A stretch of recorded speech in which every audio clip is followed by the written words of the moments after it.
Ameaça de Ricciardo a Pérez, James Vowles na Williams, grid com 24 carros e para Ferrari, pressão pelo título mundial é a única coisa que interessa, tudo isso agora.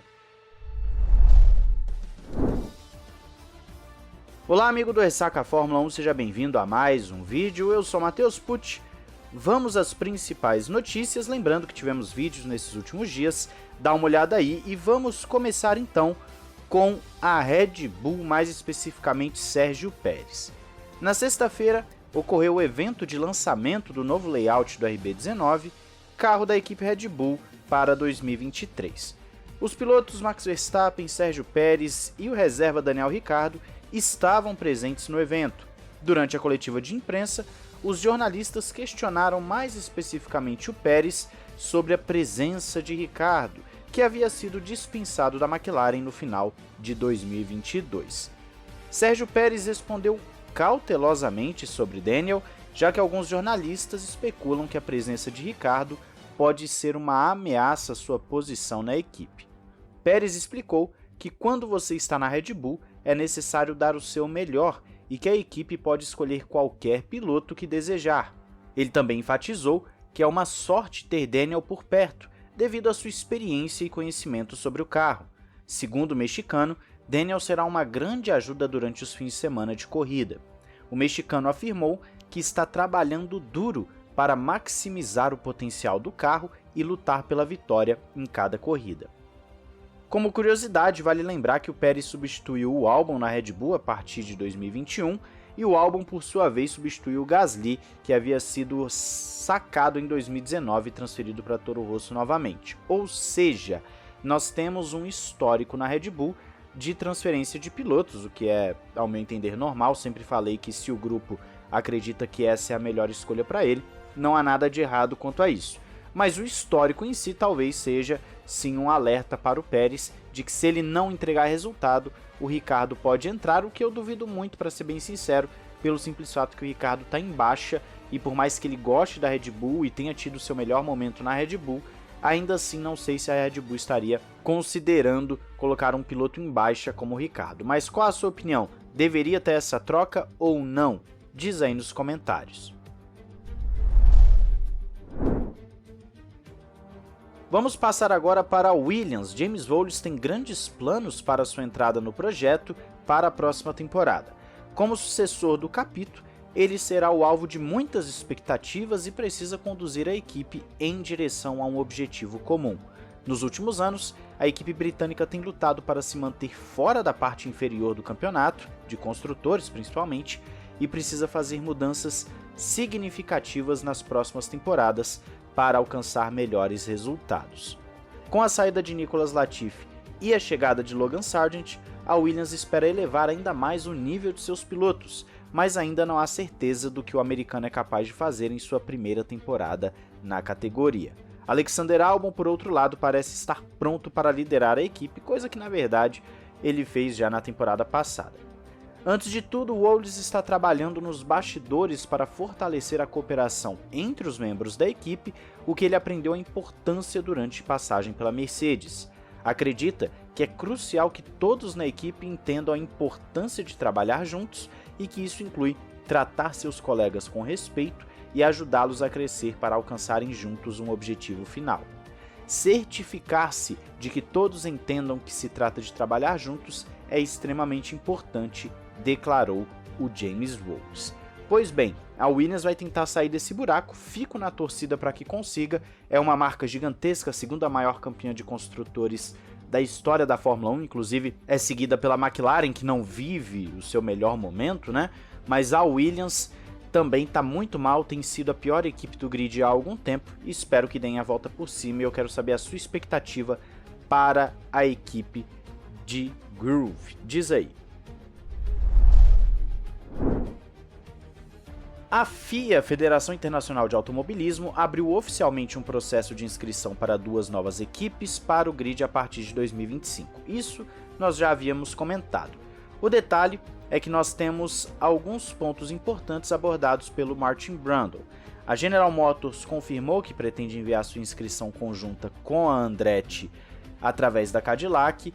O Benjamin Duran, chefe da Pantera, também expressou seu interesse em participar da Fórmula 1 futuramente, e o prazo para inscrições se encerra no final de abril, e as decisões serão tomadas pela FIA e a FOM, que é a Formula One Management, e pelas equipes atuais até o final de junho. Todas as equipes terão uma votação sobre a admissão de novos construtores nos termos do Acordo de Concórdia. No entanto, adicionar equipes ao grid não é garantido, já que alguns chefes de equipe estão preocupados com a redução do prêmio em dinheiro e sua distribuição entre as demais, bem como com o impacto que novas equipes trariam para o grid.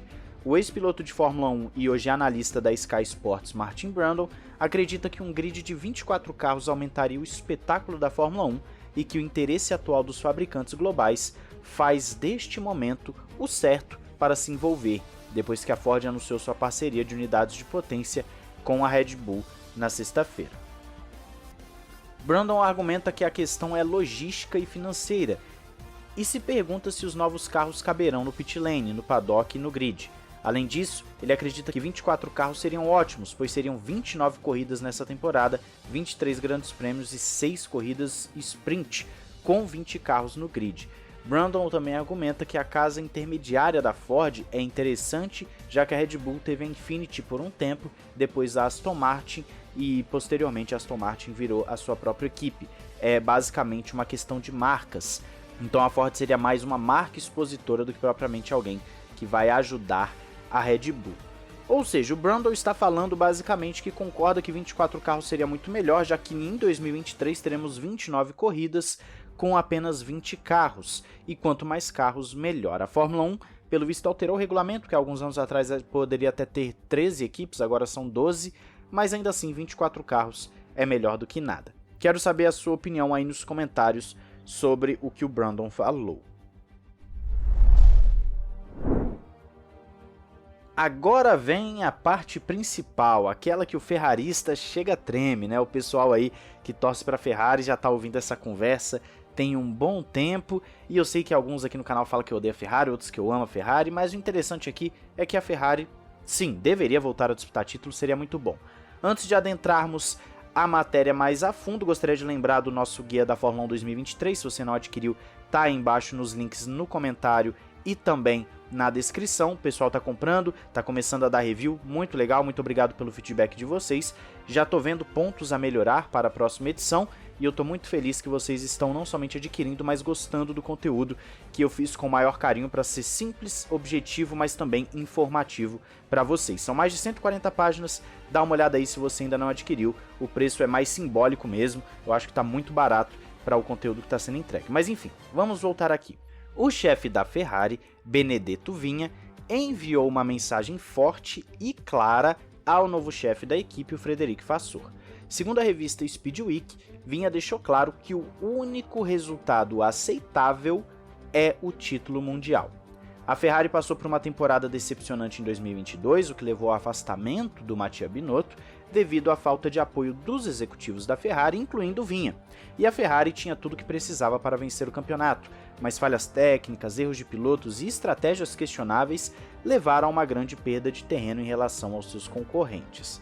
Verstappen conseguiu estabelecer um novo recorde de mais vitórias em uma temporada, e a Mercedes chegou a estar tão próxima que por um momento parecia que a Ferrari perderia o segundo lugar nos construtores. Vinha deixou claro que isso não deve se repetir e durante uma entrevista aos acionistas listou seus objetivos. Ele deixou claro que Vasseur não terá espaço para erros e que o único resultado aceitável é o título mundial.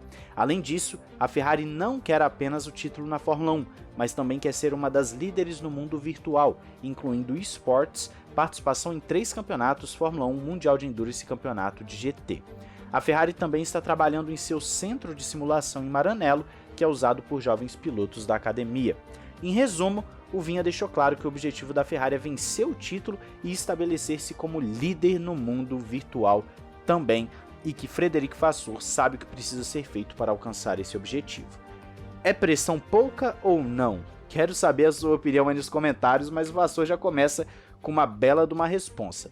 Comenta aí, não esqueça de se inscrever e ativar o sininho para não perder nada aqui no Ressaca F1. Um grande abraço, valeu e falou!